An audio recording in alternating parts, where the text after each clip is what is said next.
Hello, everyone. Welcome back to the Four and Field podcast. We are here for episode 21. Today, it's just Wes and I. So, Wes, how's it going? I'm doing all right, man. It's been a pretty good day. How's your life been? It's been, pretty hectic, but, always good to get back into the studio and just record a nice podcast. Love talking NASCAR. And I know I couldn't have planned this any better. I didn't even try to plan this. It just happened on a coincidence. But episode 21 just happens to fall on my 21st birthday. I couldn't even I couldn't script that. I could not have planned that back in April and May creating the podcast. Did not expect episode 21 to just come on my 21st birthday. It's crazy how the timing works with like certain things that you run into at different points in your life. So it's pretty cool for you. I know it's going to be a special day for you coming up. I know for us filming, it's not too far away, but of course for everybody else that it'll be whenever you watch this, make sure to, even though it'll be after the fact, wish old Dom a happy birthday. He's a good guy, and we have a lot of fun filming these. So hopefully it's a special day for you. What do you have planned? Right now, I think all we got planned right now is go to B Dubs, get some Buffalo Wild Wings. I definitely gotta get some wings. They got a new pizza sauce, so I think I might have to try that sauce on some wings, see how that is all about. But other than that, get some cheese curds and maybe even get a drink. Yeah, you haven't had one yet, so it'll be Yeah. good to have your first beverage. I'm giving you, I'm picking on you, but you'll have to let me know how the pizza flavor. B Dubs came out with I guess like four new flavors. Yeah, I honestly I only remember the pizza and the orange chicken one that's supposed to be like the Chinese chicken kind of sauce. I forget what the other two are. Honestly, off the top of my head, I can't remember the other two sauces. I don't remember either, but I've heard they're all pretty good. I've heard people that have enjoyed each flavor. So Buffalo Wild Wings and B Dubs doing it right. They know what's going on. So hopefully that's fun for you and your family. Hopefully you have a good time celebrating your birthday. Yeah, definitely. So how about how was? Let's start back. How was your 21st? If you can remember, how would you spend your 21st? Man, I guess my 21st was coming up on I guess almost 5 years. Gosh, this makes me feel old. All I remember was I went over to this restaurant in my town, a local hot commodity called Mac and Bob's. It's like a little famous place where I went to college in the town of Salem, Virginia. And I just remember I went over. I think there was a football game on. It might have been Virginia Tech, and I grabbed a couple Yinglings just by myself and went back home. So it was a a pretty quiet 21st, but I thought that was the way to spend it. I had schoolwork I had to do. I think it was I don't think it was the most convenient day of the week, but it might have been a weekend, honestly. I don't even Mhm. remember, but I just kept it easy, kept it simple. I'm not really one to, I guess, besides do a couple things with buddies, not uh, make it some people want to make it this huge ordeal where it's uh, the biggest birthday that they'll ever have in their, I guess, however many years of existence. But Yeah. for me, it was pretty tame, pretty relaxing. And then I think the next year, I think I went to B Dubs. I There we go. kind of followed in your footsteps. Next year, you'll have to hit up B Dubs again. Hey, gonna have to follow what you did, for 22. But I feel the same way. I really wasn't ever big into these parties or anything for my birthday. It was always just, go to dinner with the family, maybe bring a friend or two, tag along. And that's really it. That's really what I'm doing now. No, I don't need anything special, just a nice meal. You know, Oh, for sure. that that does it for me for my birthday. I'm not too big on it. I'm just ready for all the people that I barely talk to wish me happy birthday on Facebook or Snapchat or Instagram. You know, That that I one time of the year. yeah, you always got to keep in touch with the people on Facebook. And you don't talk to them, but they always see the notification. No, wish Dom a happy birthday, and they do it. So they care enough to say happy birthday, and that's all that matters. Yeah, but hey, as long as you're spending it with family and The people you love. I feel like that's like especially for me, and it sounds like for you too. Like that's the way to enjoy a Mhm. special day like that. So hopefully it's fun for you. Plus, not only is it your birthday, it's a big weekend for guess you too and me. In other words, because we've got Bristol back on the schedule. I know the last one of the last races you went to. Well, we went together, Yeah. and it was Bristol. And now we're doing a podcast right before your birthday for Bristol. So we've got a pretty exciting weekend up ahead of us. Yeah, Bristol seems to be seems to be a special track lately. So hopefully we get a good race on Saturday night. Hopefully there's no rain. I haven't checked the forecast for the race on Saturday, but I it seems like the weather the past few years for the night race at least has always been good. So hopefully we get a full 500 laps on Saturday night for the Cup Series and have a good exciting battle for that cut line. And speaking of the cut line, got four guys sitting below it. Two guys, who realistically have a chance at making it in on points, William Byron, Cole Custer. And then you have two guys who are most likely in must-win situations, Matt DiBenedetto and Ryan Blaney, two guys that really, you go back a month or two, you were thinking these guys are easily into the round of 12, if not the round of 8, and they've struggled the first two races, and now they're sitting here on the bubble. It kind of reminds me of 2018. You've got two Penske cars now that come into the final race of the round needing a win. It kind of reminds me of that 2018 feel with the Gibbs guys. You had half the Joe Gibbs team with Hamlin and Eric Jones both like being way out after the first few races and having to win at the Charlotte Roval. Obviously, they didn't do it. And I think the odds of one of them winning this race is better than one of Eric Jones or Hamlin winning at the Roval. But still, granted, it's a tough task to do, especially at Bristol, where a lot of it is out of your control. Right. It makes it tough too, especially the fact this is the smallest track that we come to on the schedule besides Martinsville. And it's very, very quick. We see a lot of the times if one car gets sideways, a lot of cars tend to accumulate into the accident. We've seen it over many different times, similar to Bristol or similar to Dover in a way. Just if one car kind of ends up blocking the track, a lot of other cars come in. There's not a whole lot of time for them to slow down, so it causes a lot of big wrecks. And the fact that this race is just very wearing on the body. The fact that they have 500 miles at a very fast track with turns that they have to execute every single lap. Four, of course, but it comes at such a fast pace that the drivers don't really have a lot of time to catch their breath. So this is going to be a track that really tests their endurance, even though that they've done it before plenty of times, all these drivers. But just for the situational time period that we're in now, with this being the cutoff race for this first round, it's definitely going to be an important one for these drivers to perform to their fullest. And it's going to be tough, like you mentioned, for the guys like DiBenedetto and Blaney, two guys that are pretty far below the cut line. But luckily for them, we've seen them both have opportunities to win at this track before. DiBenedetto with a small team back, I believe, in like sometime around 2015 or 16. I know it's been a few years now. And then Ryan Blaney, also DiBenedetto last year in the night Mm-hmm. race.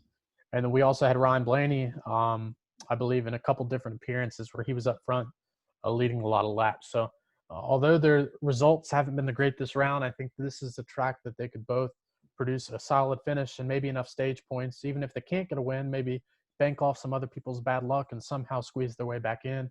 Or we could see them be able to pull off a victory. So I wouldn't be surprised to see that either. Yeah, one thing you got to watch for is the beginning of the race. You got to watch for that early incident.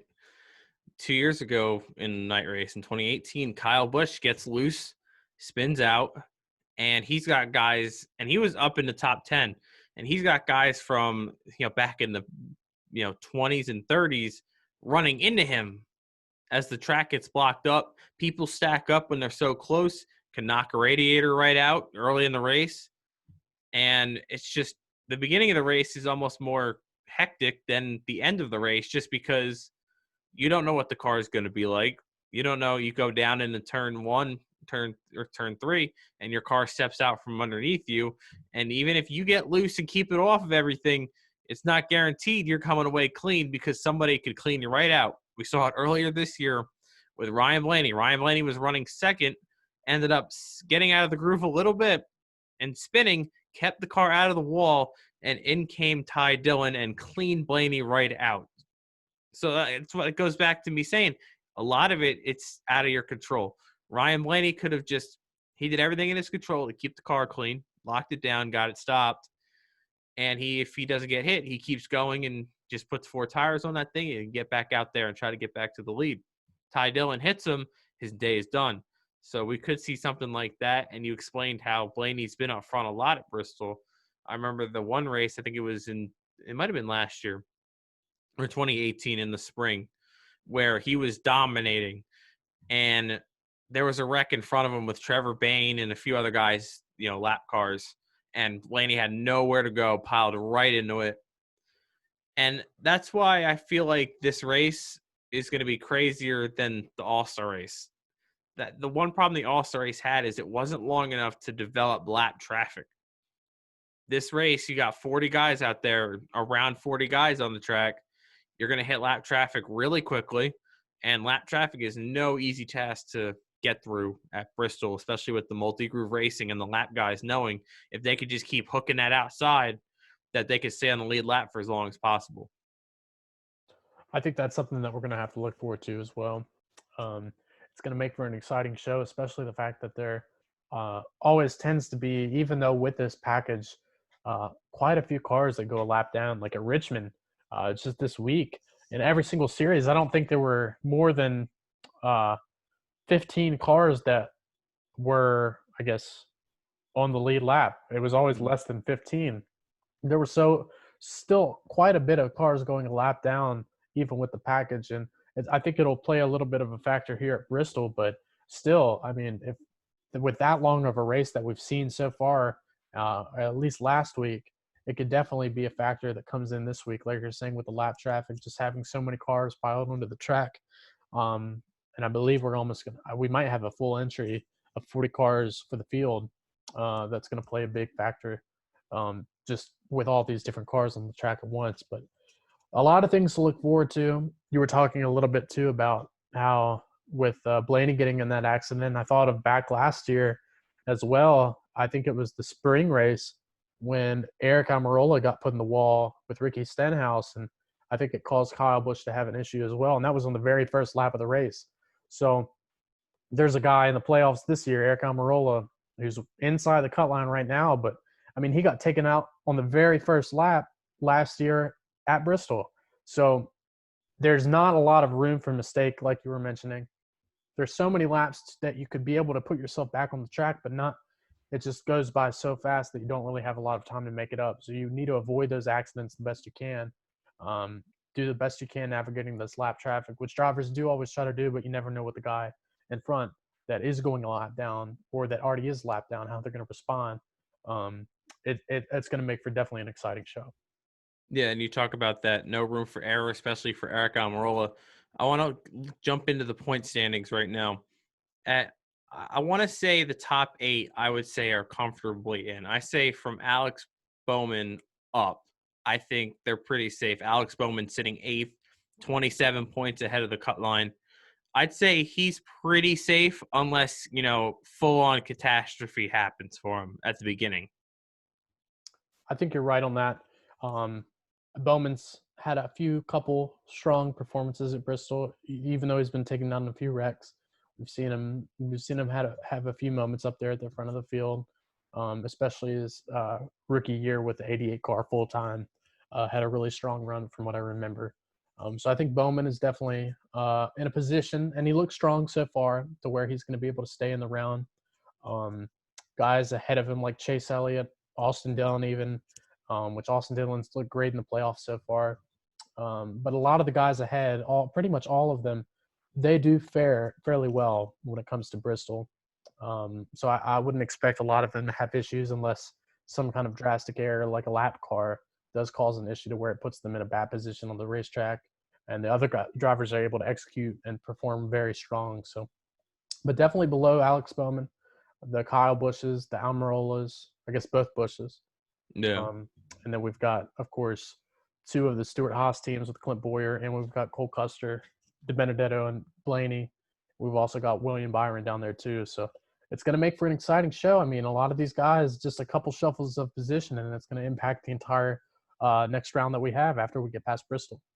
Many would say Kyle Busch is comfortably in. He's 18 points, and he's arguably going to his best track on the schedule, but it's 2020. And Kyle Busch, nothing is a guarantee for Kyle Busch this year. Kyle Busch could easily get caught up in a wreck, cut a tire, make some contact, cut a tire, go to the garage in stage one, and that's it. Like that 18-point buffer is not going to get him through to the next round if he ends early. That's why I feel like for Kyle Busch, he's got to attack for all stage points as possible in those first few stage points. So just in case something happens in stage 3, he has those stage points to back up on. Same deal for Almirola, Kurt Busch, Clint Boyer, Byron, and Custer. They've got to go for all the stage points they possibly can. I'd say the same for DiBenedetto and Blaney, but you've almost got to go with that strategy call of what's going to get me in the right position to win the race. So say you get a caution with 5 to go in the stage and you're on like 50 lap old tires. If I'm Blaney or DiBenedetto, I'm coming in and then I'm staying out at the end of the stage, knowing that I'm most likely not going to have the stage points to point my way into the next round. You got to play for the win almost. But if you're a guy like Kurt Busch or Almirola, Kyle Busch, Boyer, Byron, Custer, you've got to play the stage points game. So in that same situation, you almost are compelled to stay out to try to hang on and get as many stage points as possible. So it's going to be interesting to see what these teams come into the race, focused on, whether they're going to attack for stage points or they're going to be playing for the finish of the race. And that definitely is going to play a big factor in that in the end result because I feel like a lot of races that we've seen this year, especially, haven't really finished the way that we expected them to because there have been so many various strategies that have been implemented due to these stage points or these stages that we have in the races that kind of just change the mindset of all these different crews. And they try to figure out if they want to go for the stage win or if they want to stay out and just fight for the race win. So you make a really good point there. Definitely for DiBenedetto and Blaney's sake, they definitely are going to need to be putting themselves in a position to where they need to try to look for the victory. I think it's too risky to just go out there, or not even risky, but just not the right move to go out there and try to get stage points because they're just too far behind to where they can't just expect or bank or hope to bank off other people's mistakes. Excuse me. So they definitely need to put themselves in positions, hopefully with their crew chiefs, to where they can try to go out there and get a victory. But also to kind of extend off that too, just the point that you made, these drivers also can't, not even the drivers above, like we just mentioned with Alex Bowman, Chase Elliott, Austin Dillon.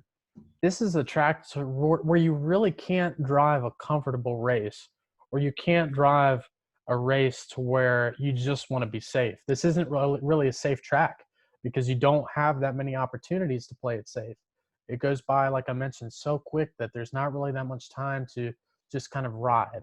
So I feel like these guys are going to be driving, of course, like they always do at their 100% potential, but I wouldn't expect these guys that are even plenty well above the cut line to also be fighting for the win in the end of this thing because they're also still looking for stage points to get themselves or at least to add to their totals for future rounds in the playoffs. So it's going to be tough, I think, for these drivers that are still close to the cutoff line to get stage points because we're still going to see the guys like Joey Logano, Martin Truex, Kevin Harvick, Denny Hamlin, Austin Dillon, these guys that have been up front recently in these first 2 races. I don't think we're going to see them back down at all.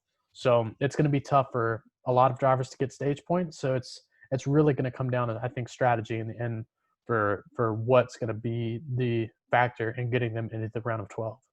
Yeah, it's a good point. You look at these guys, you said like the Harvick, Keselowski, Hamlin, they're all locked into the next round. This is not a free race, but this is a race for them to go super aggressive, try to get as many more playoff points as possible. There's 7 playoff points sitting on the table for them. So they could use every playoff point. So they're going to be aggressive. They're going to race like they, are going for the win every lap. And that's going to throw a wrench at these guys on the bubble. And I'm going to ask you, do you realistically, do you see any of these guys behind the cut line jumping over and making it to the next round? I would say DiBenedetto and Blaney have the best chance, only because this is their tracks that they can win. But I also kind of second what I'm thinking, just because it's going to be tough for them to make it up. Because if they don't win, I don't think they're going to be able to get through. Um, I think they can. I think they're strong enough at this track, but just the competition ahead of them is going to be very, very tough to beat. Um, Not saying that Blaney's not a great driver, because he's been very competitive this year, but I'm saying that it's still going to be tough because they haven't been able to execute. Same with DiBenedetto in the playoffs so far. Um, I think that Byron and Custer are in positions to where this isn't really their best track, and they need some guys ahead of them that have issues if they want to get in, because I'm not sure we're going to see them be able to score or bank a whole lot of stage points. But I feel like you never know. This is definitely an interesting track that's going to play a good wrench, like you mentioned, into kind of the end result. So I think a lot of it's just going to have to come down to strategy. I don't know if how it's like just over this entire course of the race what exactly is going to happen. So it's going to be an interesting one. That's all I got to say. I think with how crazy everything has been this season, I think honestly I could see Eric Almirola faltering. I just that team has been so consistent. I think they're just due for like a mulligan, and I could see Byron maybe jumping in over him. Other than that, I feel like that the bottom four would stay the same. I don't know. There's just the track is too good for Almirola, Kurt Busch, and Clint Boyer and Kyle Busch. The track is just too good for them. But if any team were to fall out, I'd say it'd be Almirola's team, and I'd say Byron's team would leap them. Other than that, I mean, yeah, you bring up a good point about Benedetto and Blaney. This is one of their best tracks. Obviously, Blaney not on the average finish and statistics sides, but he has led so many laps there and run so competitively, just hasn't gotten the finish to show for it. So I just don't see him winning this week. I just think it's a big moment, and it's going to be a really disappointing exit for Ryan Blaney if he doesn't make it to the round of 12. But it could be career changing for him. Look at Denny Hamlin. He got eliminated in the round of 16 in 2018, and he came back and made the championship 4 and is like having the best time in his career. So maybe this could be the wake up call Ryan Blaney needs, and maybe that could get him going starting next year. I think you're right. That's a good point that you make. It's because there have been a lot of highs, but also quite a bit of lows with Blaney's 2020 campaign, and also just his entire campaign with Penske. Because I feel like we've seen him in positions to where he should have won multiple races this year and last year, but just things either by driver error or terrible luck just didn't play into his factor. So hopefully I feel like in situations similar to what you're mentioning now, and you bring up a good point there, these are the kind of things that need to happen for someone to grow. And I feel like we've seen a lot of drivers put in these positions at different points in their career. I mean, you look at Jimmy Johnson when he competed in the Xfinity Series back in 2002 or 2001 full time. I mean, he wasn't even a factor. He was a factor with a small team, but then again, he was with a small team and Herzog Motorsports. I mean, they weren't even really contenders for the win. Yeah, he only And he got had one fuel mileage win at Chicagoland, I think. yeah, that was his first win, and he never won at Chicagoland in the Cup Series. So it's but we saw like just the struggles from him in his beginnings. Even though he was a good driver then, it's still a struggle when you're with these smaller teams. He was able to work his way up to the Cup Series and dominate once he stepped in. Uh, with Denny Hamlin, had a winless year, was able to come out the next year, put up almost a championship-winning season. We've seen with guys like Kevin Harvick that might have been held back a little bit at Richard Childress. And then he steps in with Stuart Haas. And the first year he's with the new team, he wins the championship. So just all these different variables that come into play. I feel like even though Blaney's had 3 years so far with Penske, this could be a year after this where just with the speed that he's shown this year, he could definitely execute next year a lot better. And I think the same goes for other guys like DiBenedetto and Custer. Custer's a rookie and he's in the playoffs. He was able to get a lucky win, or not too lucky, but with his driving abilities. But he was able to, just with the caution, he put himself in a position to where he could win the race. Um, I feel like this is definitely a great experience for him. We saw with William Byron and Alex Bowman the first years they made it. Now they've already won this year, and we've seen them contend for a lot more victories throughout this year than we have any other year. So I think all these just like not learning curves in a sense, but just experiencing lows can definitely result in a driver being able to find highs that give them the success that they need, and also trying to find the chemistry that within their crew and their teams that they need to be able to execute and get the job done. So this is definitely going to be a good experience for, I feel like, a lot of these drivers, even though they've been around for a while. Yeah, and all of that, you throw all of that into one Coliseum on a Saturday night. Going to promise to be a great race. Hopefully, we have a good points battle to the end. And so we'll make our picks for that race later at the end of the show. I want to transition to this into some silly season talk. Always love me some silly season. You can catch all the news on Twitter. Twitter has been blowing up the last week or so with news. And I want to start this with a rumor that has been released that potentially former Chip Ganassi Racing Cup driver Kyle Larson may be the next heir to take over for Jimmy Johnson at Hendrick Motorsports. Wes, how would you feel if you saw Kyle Larson racing for Hendrick Motorsports next year? I think it would be great. I've always loved Kyle Larson ever since he started racing in the truck series back when he was, I guess, pretty much a rookie, just a little kid that just got out of the Drive for Diversity program. So he was, I guess, he's come up through the ranks over these years, and or whatever program. I guess that's what it was, right? I Yeah. can't even remember. Yeah, the Drive for Diversity Hmm. program back when he was just a little kid. So it's just, I think he's the best talent that NASCAR's ever had that wasn't able to get. I don't know. I feel like he just hasn't been able to get the credit that he deserves. I mean, he's a phenomenal driver, especially over executing and performing for the team that he was with. I'm not saying Chip's not the best team or not a great or a terrible team, but they're not the best team. Hmm. Um, they haven't really been the best team since, I feel like, Sterling Marlin in 2002 Hmm. or Kyle Petty back in the 90s. Uh, that's something we talked about a little while ago, just off camera in one of our chats. But it's just, they're not really the best. So I think Kyle Larson, if he can get an opportunity like this, it's going to be life changing for him, because I really think that he can get the job done. I feel like he's just a gem that NASCAR needs, because he's just a phenomenal driver. I mean, the performances that he was able to put up in his rookie year, uh, the runs that he Race. had with Turner Motorsports back when he was full time in the Xfinity Series. But I mean, the team at that point in time, it wasn't even that strong. It shows that I mean, he can really get the job done. So I feel like that would put a nice twist on things, and it would also be great to see him back in a good competitive ride in his return, because he started off the year pretty strong with finishes. And I think that if he comes back, we could definitely see him make a strong campaign for a potential championship. You never know, next year in the Cup Mhm. Series. Could you just imagine if it lined up somehow? Say they swapped the crew chiefs again at Hendrick, and you paired Chad Knaus up with Kyle Larson. I mean, that would be insane. I doubt that would happen next year if he went.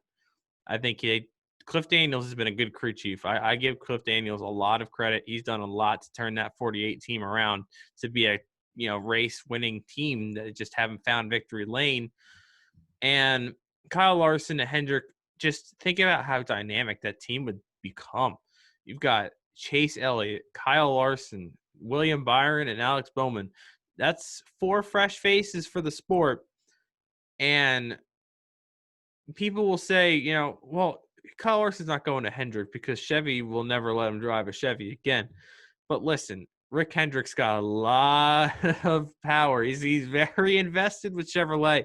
So I think Rick Hendrick will ring up the phone and be like, yeah, you good to reinstate, or, let Kyle Larson drive one of my cars? The Chevy will go back on that instantly. They'll be like, oh, okay, Rick, you've done so much for us. So we'll let you have Larson. And Jeff Gordon loves him.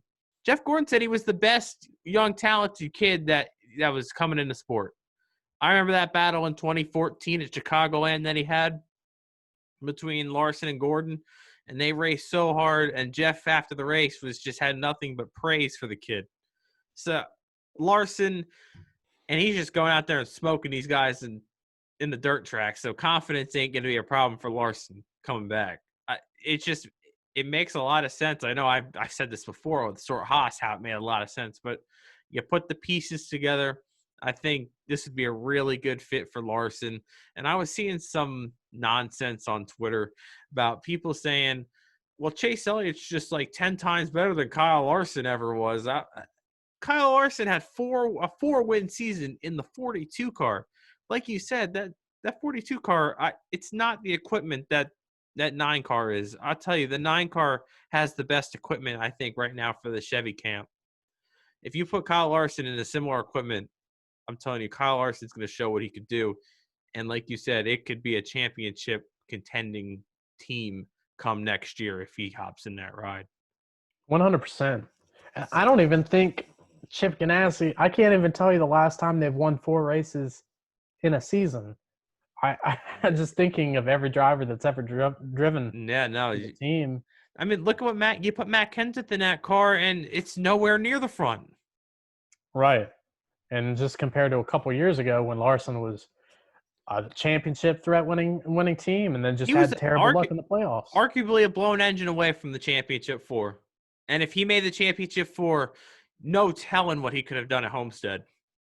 Oh, exactly. One of his best tracks, especially then with the before the package that came along. I feel like then he was just absolutely able to just tear it up. So yeah, for Kyle Larson, man, I don't know. I feel like people just look too much into results. I feel like that's the way it is.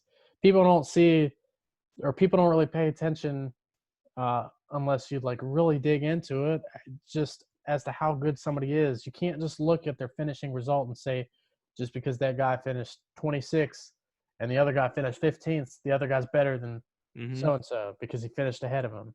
That has nothing to do with it. How did they drive in that car? How did they perform? And Kyle Larson is just able to wheel pretty much everything that you put him behind. He's absolutely incredible no matter where he is. And as you mentioned, we saw him in the Dirt Series, just tearing it up. I mean, he just keeps winning. He keeps finishing top 5s, top 6. I don't think he has a finish outside of the top 10 besides maybe twice in however many starts he's had. I mean, it's just absolutely incredible what he's able to do. So I think, like you said, if he's given the opportunity, in a team like with Rick Hendrick, a guy that's so established, that's been established for so long, and pairing with a guy like Chad Knaus or something crazy, just if it were to happen. Yeah. I mean, could you imagine the kind of success that he could have? I'm not saying it'll come fast, but who knows? It might come the very first race of the season. He might come back, win the Daytona 500, and then follow it up and win the championship later in the year.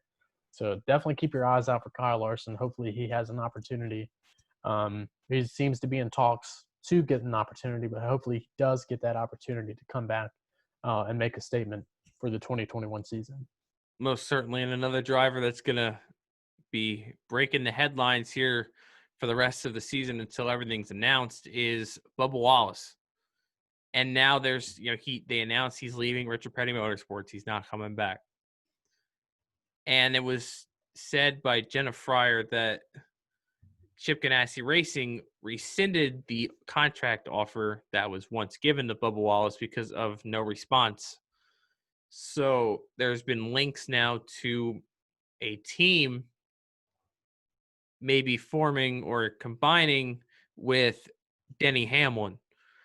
We could see Denny Hamlin become a part owner of a team, and that team looking to be Gaunt Brothers Racing, as they also just announced that Daniel Suarez will no longer be driving for them next year. So now the dominoes seem to start falling. Things are starting to move into place. And we've heard that the announcement of a Denny Hamlin partner team could come within the next week or, at any time really. And that could be with a combination deal with Gaunt Brothers Racing with Toyota full funding, and they would have Bubba Wallace drive the car. Now, I before the show we were talking about Gaunt Brothers and what their real funding was, and I want you to let the viewers know what you really found into how much he's really got money wise. Yeah, I kind of looked because I wasn't 100% sure. I don't really do a whole lot of research into like the team owners or different things, but I was focusing more on just Marty Gaunt, who is of course, the team owner for Gaunt Brothers, and kind of was able to notice that he was I guess the founder and the CEO of the company that basically supplies all the parts and chassis for all the NASCAR teams that drive with Toyota as their manufacturer. So to think about that, and I think about if he can get the funding and the sponsorship, and also the support from a veteran like Denny Hamlin that knows a lot about what goes on, and of course that with Toyota as a manufacturer, they're all able to work together. I feel like they could not only produce a strong team, but just put up the results. And I think a guy like Bubba Wallace, a guy that has had pretty good runs for Richard Petty, especially now in the place of where their team is. They haven't really been the strongest, but he's been able to execute and do fairly well for a team that's not really. I wouldn't even say it's really well ranked in the mid tier teams of NASCAR. He's been able to perform really well. So I think it would be interesting for him to go back. I think that he could definitely do very well. The fact that he also, I believe, used to race in a Toyota back when he ran for with Kyle Busch in the Truck Series. So I think that it's going to be a nice reunion for Bubba to get back with the manufacturer that he's been with before in the past. And I think that it's going to help having all these different partners and relationships just as a big team to make this one. If somehow we're able to fall together and this is a real thing, Mhm. I think it could definitely be a team that you need to look out for to be able to make a playoff run when it comes to next season. So if they can get Bubba for that car, I think that would be a great move. Um, it kind of puts Suarez in that position of where do we think he's going to end up. And I think we talked about that a little bit too beforehand. I don't know if you want to kind of get into where we think Suarez might end up for next season, because if he goes to where we think, then it kind of shuffles everything else. So yeah, it seems like that Suarez may be the leading candidate for the 43 car for Richard Petty Motorsports, and it just seems like that'd be the right move. You get another driver, that you could get that support from, with a different, like ethnicity, and from driver from Mexico, you get that diversity, and that'd be really good for Richard Petty Motorsports. So you just to get a driver like that, you keep the Coke funding, and Eris maybe hops on, so you get some more sponsorship with Suarez. I don't think as much as Bubba Wallace, obviously, but Suarez does bring in some funding, and I think Suarez did his year, his like passive year where he really didn't get a competitive ride, and he gets one more chance to prove that he still got something left to try to prove out there that he deserves a top ride in the Cup Series. Now, with that, that also leaves the top. I think the best driver that still doesn't have a ride is Eric Jones, and I think that leaves the door open for him to drive the 42 for Chip Ganassi Racing next year. Granted, there's drivers like Ross Chastain, John Hunter Nemechek that have had ties with Chip Ganassi Racing already, but I don't see Chip passing on a talent like Eric Jones when he's right there, you know, within a hand's grasp away. You can grab him right now, and you've got a guy that's really good. And then potentially, if Kurt Busch ends his career with Ganassi next year, you then bring in a Ross Chastain maybe to replace him. So I think it'd be a mistake if they didn't pick up on Eric Jones. I think he's really good. Just hasn't gotten, the respect I think he deserves from, fans and stuff. They kind of think of him as mediocre because he's kind of the odd guy out at Gibbs. But I think a fresh start, he could maybe do what Joe Logano did in the 42 car. I think you make a good point there. I think Eric Jones with you is is one of the best talents in NASCAR that doesn't get the respect he deserves, and a lot of it's just based off his performances in comparison to his teammates. So getting put into a position to where if he were to go to the 42 and Kurt Busch retires at the end of the 2021 season, Eric Jones would be the lead man Hmm. at Chip Ganassi, depending on what other drivers they pick up. But he would be the guy with the most experience, depending on if they bring in like a Chastain, who I know has been around as long in the Cup Series, but he hasn't really been in the positions and the equipment with the level that Eric Jones has been in throughout his 10 years in the Cup Series for Joe Gibbs. And now, if he were to go to Chip Ganassi with Chip. So um, I think that would definitely be a good move. I think bringing in him would be very beneficial for the team. And I think when Kurt steps away, I think Kurt might have a good say in the driver that they should pick up for the one car too, which is definitely, like you mentioned, where a Chastain, or one thing I've advocated is for like a Brett Moffitt, somebody that already Hmm. has a Chevy Alliance too, that is just really underrated, but can definitely get the job done. Just a guy like that could definitely produce really good results and maybe have uh, just an upward climb, or not an upward climb in a bad way, but like a just an some kind of momentum that shifts them in the right direction to where they need to go for the future of the team, instead of a downward curve or a spiral that would put them in trouble. So I feel like having good, I feel like Eric Jones would be a good step in the right direction, despite his bad luck. Poor guy's cursed, I feel like, half the time. But no, I guess we'll find out with him. I think Suarez is definitely in a position to where he should get another chance, because he didn't do all that bad for the position he was in with Gibbs and when he was with Stuart Haas. I feel like he still performed fairly well, given the circumstances, given the fact that these were 4-car teams, and he always seemed to kind of be the last guy that was kind of straddling along. I still think that he did pretty well for a driver that kind of fell in that fourth tier out of 4 drivers. So I think that he does deserve another chance. There's a lot of other guys though that are going to be put in picky situations. Like we talked about, we don't know what's going to happen with Germain Racing for next year. I feel like we're going to find out soon whether or not that team is going to be sold, or whether or not they're just going to try to stick it out for another year if they can somehow miraculously find a sponsor. We don't know what's going to happen when it comes to, I guess, besides them, I guess, what's going to happen with Go Fast, who they're going to pick Hmm. up for that car. Um, and we don't really know uh, what's going to happen with Ryan Preece, if he's even going to come back, and who's going to be the replacement. So just a lot of different variables. I don't know if you have anything you want to add to or predictions for what you think with those teams. I see the Germain Racing folding. They're selling their charter. I could see Denny Hamlin buying that and putting that towards that Gaunt Brothers Racing, team.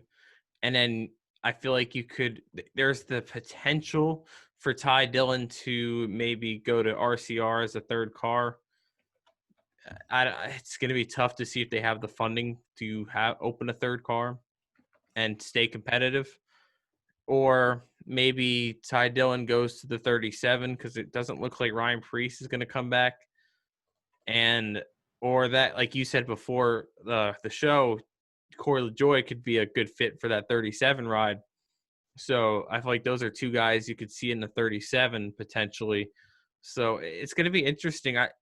We could talk silly season all day, but we got to save some for next week, because I'm sure between now and next week's recording, we're going to have a lot more known. We could know everything by next week for all we know.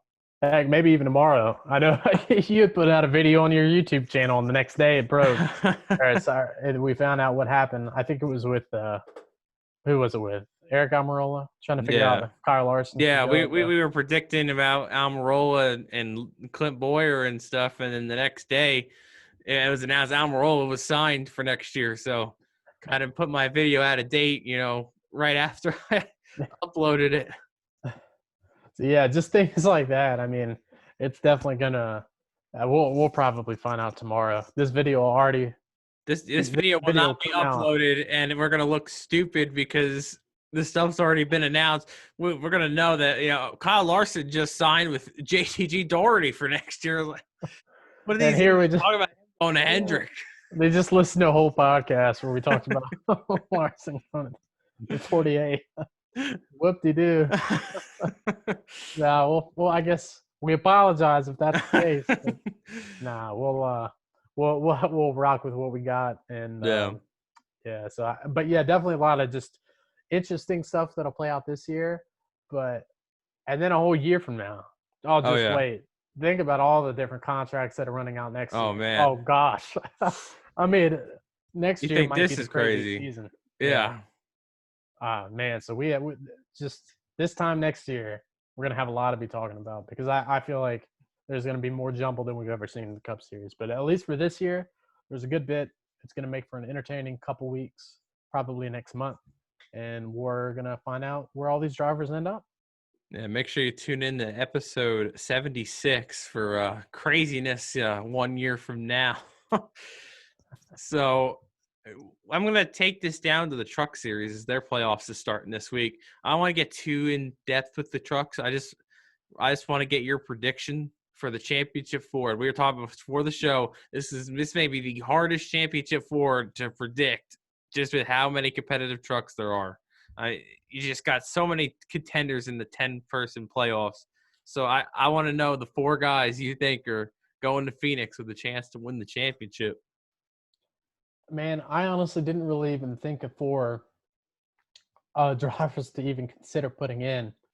Um, we did talk about that before. I mean, any driver in the top 10 honestly has a chance of making the playoffs, and it's going to be just down to who has the worst runs that pretty much eliminates them from the playoffs, because these drivers have all been pretty consistent this year for the most part. Um, so it's definitely going to be, I feel like, tough and a tight battle when it comes down to choosing a final four. Um, I'll tell you two first, and then I'll try to think of two more. Mhm. Two I think are definite ends. I think Austin Hill this year, I think he's for sure in. Mhm. His consistency this year has been on another level. Just think he would have won the championship last year had he made it to the championship four. For sure. I mean, it seemed like Homestead just maybe not as much this year, but he just dominated. I mean, Mhm. dominated last year. It seemed if he had made it and still came with that same setup, I think that he would have been the guy to beat. Mhm. Um, so this year, I know he only has one win. I think he's a definite in. He's just so Mhm. consistent, performs so well for that team. I think he's in. I think Brett Moffitt's in. He's a former champion of the series. Denny Hamlin said it. He's one of the most underrated talents he's seen. Hey, 2015 Cup Series Rookie of the Year. Many people seem to forget that. Man, poor guy just kind of got held underneath with Michael Man, Waltrip the race. runs he had in that 55, he had some impressive runs in that 55 car. Yeah, ever since when he started at Atlanta, and then there were a few other races we saw him up there in the top 15. He Mm-hmm. just wasn't able to close the show, but still, like, with the dying team, I feel like that's just the most you could ever ask for in a Yeah. driver. And So he was able to show up. what he's doing with that O2 car right now in that Xfinity series is really impressive. He's running top five with Right. the really underfunded team. And brand new team that's just started out of nowhere. I don't think Mm-hmm. anybody knew what it was until 2020 popped along. Yeah. Here's our motorsports. Just what is an hour motorsport? Now here come Moffitt step again, and every run he's had, he's been really fast. And here he is in the Truck Series. Of course, no wins, but he definitely shows good speed. So I think he's in. I'm gonna give you my other two. I feel like I kind of had to think real quick.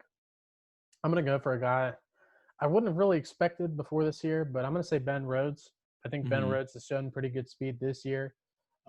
He's had some bad luck before, but I feel like we haven't seen him be a contender as much for wins in previous years than we have this year. Mm-hmm. And I think this year, especially after Darlington, I think it'll put him in a good position, plus with his consistency, because he has been in the top three in points pretty much the entire year. I think he'll be in a good position to make it, which I believe might be his second. Would it be his second appearance in the playoffs? I don't think he's made the championship four yet. Maybe he came close one year. Yeah. Yeah, you're right. He had made it, but I think this might be the first year he makes it. I don't think he'll win the championship, but I think Hmm. that he'll be in that group to where he deserves it because he's definitely been around long enough to where I feel like now it's going to be a position to where he can make it. Hmm. And I will say for my fourth pick, I'm going to go Zane Smith. I know somebody might be surprised I didn't say Sheldon Creed, but Creed is not really the most consistent driver out of the bunch. I'd Yeah. say besides him and Ankrum, or besides him, Tyler Ankrum is the other driver that's kind of inconsistent with his performances. Um, if Sheldon Creed's not winning, he's like kind of running mid pack, and that's not mid pack, but like behind 10th, and that's a little concerning Yeah. because if you are running like that but don't get the win, I don't think you're going to make it because all these guys run top 10 every week. Hmm. So it's going to be tough for Creed, but I think Zane Smith. I just like the attitude that he has. I think he has a stronger mentality than a lot of these other drivers. And I think he was a little bit hard on himself last year after he lost the ARCA championship, just because he was in position where he could have won that championship last year. And it just didn't go his way late in the season. So I feel like this year it's kind of his return and resurgence, especially for a guy that doesn't really come with a lot of backing financially Hmm. um, from like big sponsors, kind of like Brett Moffitt in a way. I think that he is a guy, especially for a rookie, that has overperformed this year, and I think he can make it. So kind of went on for a while, but I think those four are going to be my championship four picks for the Truck Series. Yeah. I agree with three of them. I agree with Austin Hill, Brett Moffitt, and Zane Smith. I just I don't know or not Brett Moffitt, but Ben Rhodes. I think he'll be close. Like he'll come close. I think he'll just be right below the cut line when after Martinsville. But I think Grant Enfinger is going to be that fourth guy. He's just been so good at the end of races. He's always there competing for the win. And I think Enfinger with his 3 wins tied with Sheldon Creed for the most.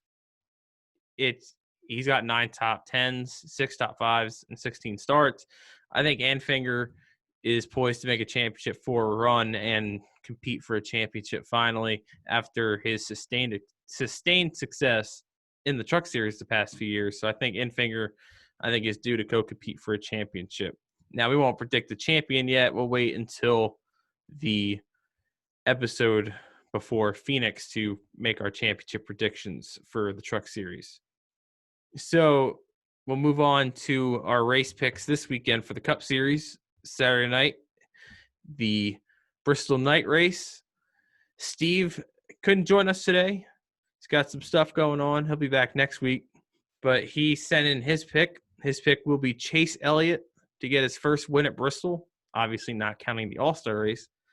Chase Elliott to get his first win at Bristol. Since I picked Kyle Busch last week, I'm going to go second. And I think this week, I think you got to go the hot hand of Brad Keselowski. Keselowski won the spring race earlier this year. Granted, he probably didn't deserve it, but I think Keselowski's playing with house money now. He's got some more playoff points to go after, and I think Keselowski's looking good, and he's been able to close these races out. And some of that's been the struggle for some drivers, and Keselowski's just been there at the right time. They don't shoot themselves in the foot, and honestly, right now, that's all it's going to take. Granted, Austin Dillon probably had the best car at Richmond, but he shot himself in the foot 2 times, getting that speeding penalty after stage 1, and then missing pit road in the final stage. He probably would have won if he didn't do that. So I think Keselowski, that team is just capitalizing on others' mistakes, and that's honestly what you got to do. And I think Keselowski will do it again and win on Saturday night. That's a good pick. I like where Keselowski has been able to execute this year, unlike other years that we've seen, because this is the first year I feel like in years we've seen him win more than 3 races in the season Mm-hmm. because it's always been threes. But this seems like a year where Keselowski definitely is back in that championship mentality where it looks like he can actually be able to step out at the end of the year and with the championship trophies. So that's a good pick. Not really 100% certain with with this pick. But I guess I'm gonna go just Kyle Busch. I feel like, I feel like every week one of us picks Kyle Busch. man, he's got to break out at some You point. just think he's due. Like you gotta pick him because he's due. He's gonna win. And some point, someone's gonna bank off him, and it's just.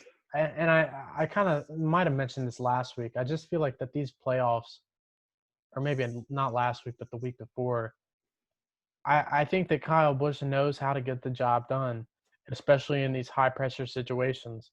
And he's already won 2 championships. I think he can definitely, even though the year that he's had hasn't been the best, it's not like he hasn't been running mid pack. He still has been able to run up front at different times. I think this, with it being his best racetrack, um, maybe not his best, but at least top 3. When he just goes out there and gets the job done, I feel like he really can. I think he can do it. I feel like as long as he puts himself in a good mentality, he can get the job done. So Kyle Busch is going to be my pick. I thought maybe Blaney. Blaney could pull an upset. Maybe DiBenedetto can pull an upset. Somebody looking to get their way in, but I think the drivers ahead are going to be tough to beat. And we're going at Kyle Busch's arguable best racetrack. So I'm gonna stick with old Rowdy. I think he might be able to get the job done. Lead a lot of laps, just put himself in good positions and get the dub. Sounds like some good picks. Hopefully one of us gets a pick, and it's not Steve. So hopefully, I would not mind you getting the race winning pick, even though Steve did catch one up again. So we gotta catch up to Steve. Maybe he's gonna tag team on him and make sure he doesn't get the most for the season. So Hey, I think I'm one behind him, so I gotta catch up. this might be the week, man. This might be it. We have some strong picks, and we'll have to see how Chase fares, because I guess Chase is in a rough little position now with the playoffs too. So I mean, all these drivers, it's going to be an interesting one. Even Chase is a little bit ahead, but he's still, you never know, anything can happen. So it's definitely going to be a good weekend, and definitely looking forward to Bristol. Yeah, hopefully have a good weekend of racing. Got all 3 series there again. I think the trucks on Thursday night, the Xfinity Series on Friday night, and the Cup Series on Saturday night. So hope you all enjoy the racing. For Wes, I'm Dom. Thanks for watching episode 21 of the Four and Field podcast, and enjoy the racing this week.